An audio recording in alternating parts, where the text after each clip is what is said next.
पछिल्लो 24 घण्टामा देशभर 4,344 जनामा कोरोना भाइरसको संक्रमण पुष्टि, 5,768 जना कोरोना मुक्त। प्रधानमन्त्री तथा शीर्ष नेतालाई छलफलमा सहभागी हुन सभामुख बोलावट, समसामयिक विषयमा छलफल हुने। भदौमा पार्टीको महाधिवेशन हुने, कोही पनि भ्रम नपर्न सभापति देउवाको आग्रह। प्रतिनिधि सभा विघटन सम्बन्धी मुद्दामा एमकेएस क्युरी झिकाउन सर्वोच्चको आदेश। सरकारसँग माग्यो प्रतिनिधि सभा विघटन गर्नुपर्ने कारण असार 9 देखि निरन्तर सुनवाई। पुरानो नक्सा भएका पाठ्यपुस्तक बिक्री गर्नलाई हदसम्म कारबाही गर्न मन्त्री श्रेष्ठको निर्देशन। बङ्गलादेशबाट खरिद गरिएको 32,500 मेट्रिक टन युरिया मल नेपाल आइपुग्यो। बायोमेट्रिक नभएका श्रमिकलाई अब हप्ताका 2 दिन श्रम स्वीकृति प्रदान गर्ने। कालीकोटमा सहुलियतको चामल वितरण, चामल लिनेको घुइँचो र नेप्सी 13.5 अङ्कले घट्यो। कारोबार रकम भने झन्डै 17 अर्ब।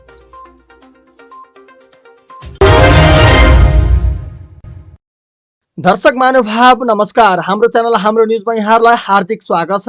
स्वागत चाहिँ आज पनि हामी उपस्थित भइसकेका छौँ आजका मुख्य समाचार लिएर। हामीलाई अन्तिमसम्म हेर्नुहोला अनि हाम्रो मेहनतका लागि भिडियोमा एउटा लाइक अवश्य गरिदिनुहोला। दर्शक महानुभाव पल पलका न्युज अपडेटका लागि हाम्रो च्यानल सब्स्क्राइब गर्नुहोस् अनि नजिकै आउने बेल आइकनलाई क्लिक गर्न नबिर्सिनुहोला।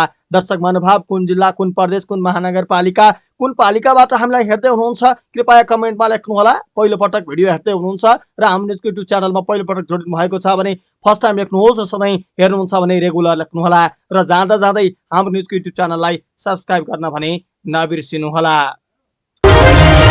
गएको 24 घण्टामा देशभर 4,344 जनामा कोरोना भाइरसको संक्रमण पुष्टि भएको छ। स्वास्थ्य तथा जनसङ्ख्या मन्त्रालयका अनुसार 12,074 जनाको पिसिआर परीक्षण गर्दा 3,449 जनामा र 4,568 जनाको एन्टिजेन विधि मार्फत परीक्षण गर्दा 895 जनामा संक्रमण पाइएको छ। आज देशभर सक्रिय संक्रमितको संख्या 80,336 पुगेको छ। यसमध्ये 74,838 जना होम आइसोलेसनमा रहेका छन्।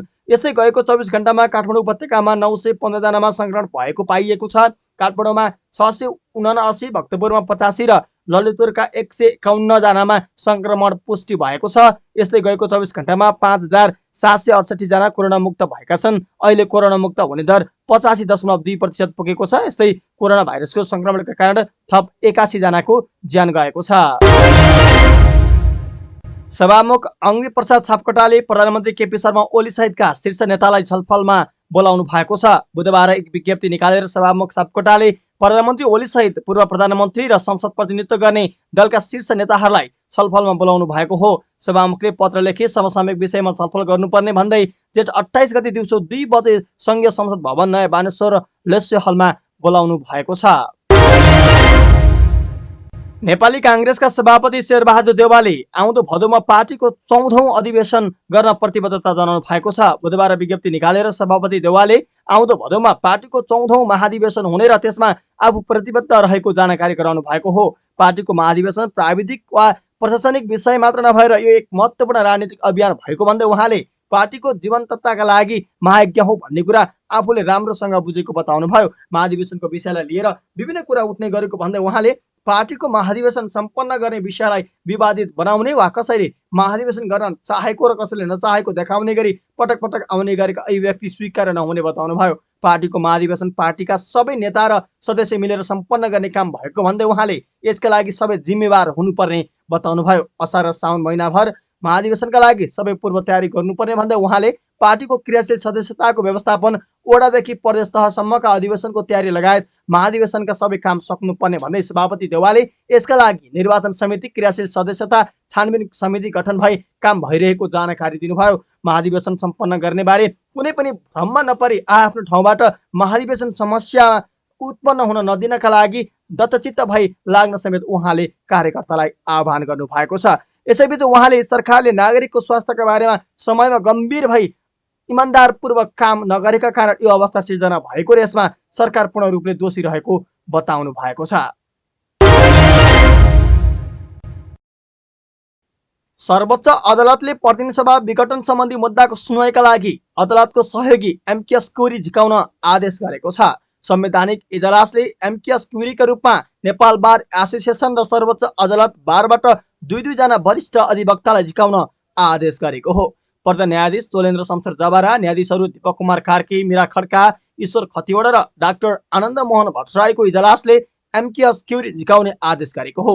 यसअघि गएको पुस 5 गतेको प्रतिनिधि सभा विघटन मुद्दामा 5 सदस्यीय एमकेएस क्युरी गठन गरिएको थियो। बुधबारको सुनाइपछि सर्वोच्चले सरकारसँग प्रतिनिधि सभा विघटन गर्नुको लिखित कारण माग गरेको छ। प्रतिनिधि सभा विघटनका विषयमा राष्ट्रपति कार्यालय, प्रधानमन्त्री केपी शर्मा ओली लगायतका विपक्षीसँग सर्वोच्चले लिखित जवाब मागेको हो। विपक्षीले लिखित जवाब बुझाएपछि असार 9 गतेदेखि यो मुद्दामा निरन्तर सुनाइ हुने सर्वोच्च अदालतले जनाएको छ। यस्तै सर्वोच्च अदालतले प्रतिनिधि सभा विघटन सम्बन्धी मुद्दामा बहसका लागि एउटा पक्षलाई 15 घण्टा समय निर्धारण गरेको छ। शिक्षा विज्ञान तथा प्रविधि मन्त्री कृष्ण गोपाल श्रेष्ठले देशको पुरानो नक्सा छापेर बिक्री गरिएका पाठ्य पुस्तक जफत गर्न र त्यसमा संलग्नलाई कारबाही गर्न निर्देशन दिनुभएको छ। केही निजी प्रकाशनले पुरानो किताबको कभर परिवर्तन गरी नयाँ संस्करण उल्लेख गरी नेपालको पुरानो नक्सा छापेर पुस्तक बिक्री गरेको जानकारी पछि मन्त्री श्रेष्ठले यस्तो निर्देशन दिनुभएको हो।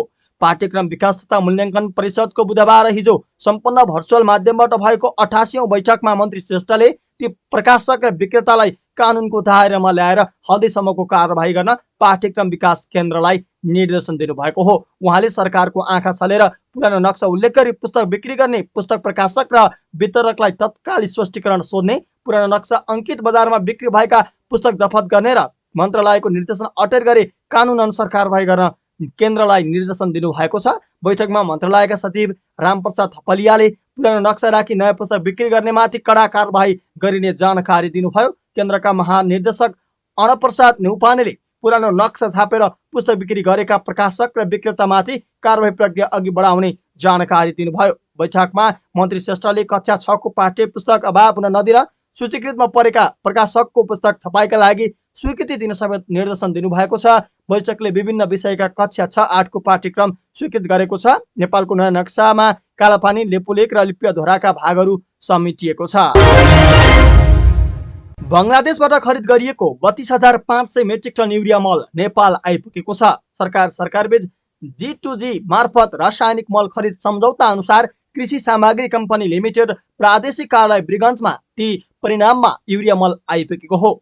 G2G सम्झौता अनुसार बङ्गलादेश सरकारले नेपाल सरकारलाई 50,000 मेट्रिक टन युरिया मल उपलब्ध गराउनेछ। तीमध्ये बाँकी रहेको 17,500 मेट्रिक टन युरिया मल आउने क्रममा रहेको कार्यालयका प्रबन्धक गोरखनाथ केसीले जानकारी दिनुभयो। बाँकी रहेको मल कोलकाता बन्दरगाहको बाटो गरी रेलमार्गबाट ब्रिगन्जको सिर्सियामा रहेको सुक्खा बन्दरगाह भन्सार कार्यालयमा आउनेछ। सम्झौता अनुसार अहिलेसम्म नेपाल सरकारले सबै मल प्राप्त गरिसक्नु परेमा अहिले विश्वव्यापी रूपमा फैलिएको कोरोना संक्रमणका कारण सबै क्षेत्र प्रभावित भएकाले बाँकी मल आउन ढिलाइ भएको प्रबन्धक केसीले जानकारी दिनुभयो। उहाँका अनुसार बाँकी रहेका मल छिटै नै उपलब्ध गराउन नेपाल सरकार तथा बङ्गलादेशमा रहेको नेपाली दूतावासले प्रयास गरिरहेको छ।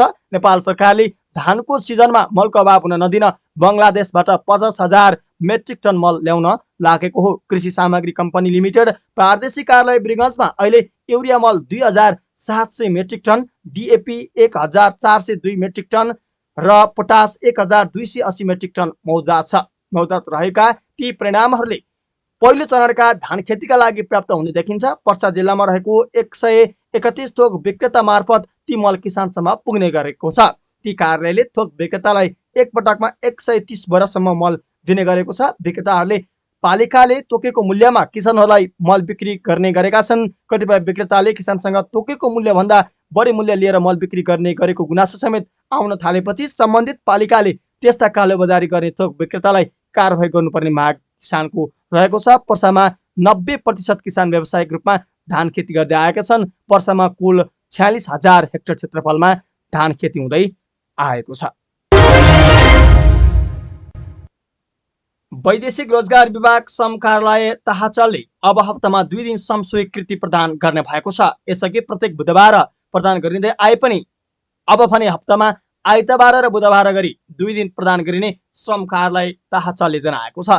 कोरोना संक्रमण रोकथामका लागि सरकारले काठमाडौँ उपत्यकामा निषेधाज्ञा जारी गर्दै अन्तर्राष्ट्रिय उडान पनि बन्द गरेपछि भौतिक रूपमा उपस्थित भएर प्रदान गरिने श्रम स्वीकृति बन्द भएको थियो। तर जेठ 18 गतेदेखि श्रम गन्तव्य देश कतार सहित 3 देशमा नियमित उडान खोलेसँगै श्रम कार्यालयले पनि व्यक्तिगत श्रम स्वीकृति कार्यालयमा भौतिक रूपमा उपस्थित भएर प्रदान गर्न थालेको हो। तर यो सेवा यसअघि बायोमेट्रिक नभएका व्यक्तिका लागि मात्र रहेको थियो।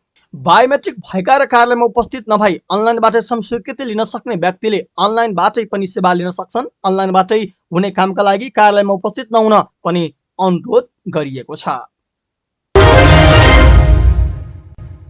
खाद्य व्यवस्था तथा व्यापार कम्पनी लिमिटेडको कार्यालय कालीकोटमा सहुलियतको चामल लिनेको घुइँचो लागेको छ। सरकारले निषेधाज्ञा अवधिभर चामलमा 20% छुट दिने घोषणा गरेपछि चामल लिनेको घुइँचो लागेको हो। 1 महिना अघिदेखिको निषेधाज्ञाका कारण विपन्न नागरिकलाई जीविकोपार्जनमा समस्या भएपछि छुटमा चामल लिनेको संख्या बढेको छ। कम्पनीले 1 हप्तादेखि प्रति किलो 20% छुट दिएर नुन र चामल बिक्री गर्न थालेको छ। सहुलियतको चामल लिन सदरमुकाम मानमा सहितका गाउँबाट मङ्गलबारसम्म 313 क्विन्टल 37 केजी चामल बिक्री भएको शाखा प्रमुख रामशरण लामिछानेले बताउनुभयो। कोरोना पीडित नागरिकलाई छुटले विशेष राहत भएको छ।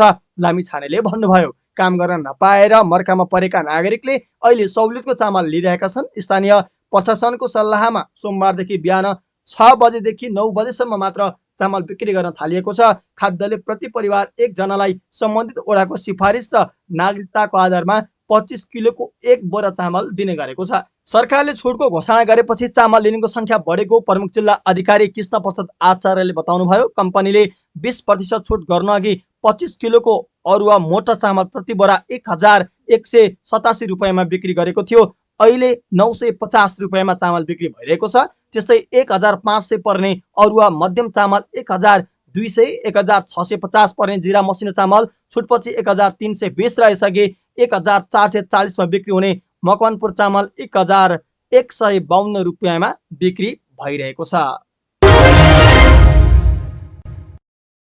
शेयर बजार कारोबार मापक नेप्से परिसूचक बुधबार हिजो 13.5 अङ्कले घटेको छ। नेप्से 13.56 अङ्कले घटेर 2946.58 अङ्कमा झरेको नेपाल स्टक एक्सचेन्ज लिमिटेडले जनाएको छ। हिजो व्यापार, फाइनान्स, निर्जीवन बीमा उत्पादन, जीवन बीमा र म्युचुअल फन्ड समूह बाहेक अरू समूहको परिसूचक घटेका छन्। विकास बैंक समूहको परिसूचक 211.88 अङ्कले, माइक्रो फाइनान्सको परिसूचक 18.65 र हाइड्रो पावरको परिसूचक 15.91 अङ्कले घटेको छ। हिजो उत्पादनमूलक समूहको परिसूचक भने सबैभन्दा धेरै 263.46 अङ्कले बढेको छ।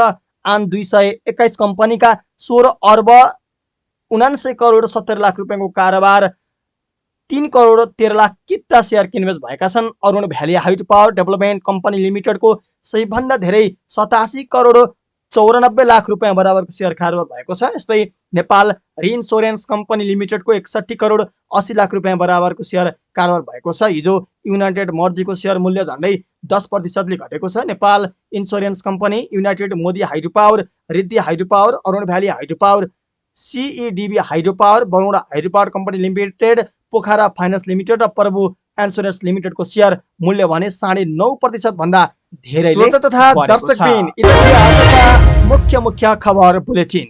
तपाईलाई हाम्रो सामग्री के कस्ता लागिरहेका छन् कृपया सल्लाह सुझाव र कमेन्ट भए कमेन्ट बक्समा लेख्दै गर्नुहोला। तपाईँ हाम्रो भेट अर्को एपिसोडमा हुनेछ। जाँदै हाम्रो युट्युब च्यानललाई सब्स्क्राइब गर्नुभएको छैन भने सब्स्क्राइब गर्नुहोस् र नजिकै आउने बेल आइकनलाई क्लिक गर्न भने नबिर्सिनुहोला। नमस्कार।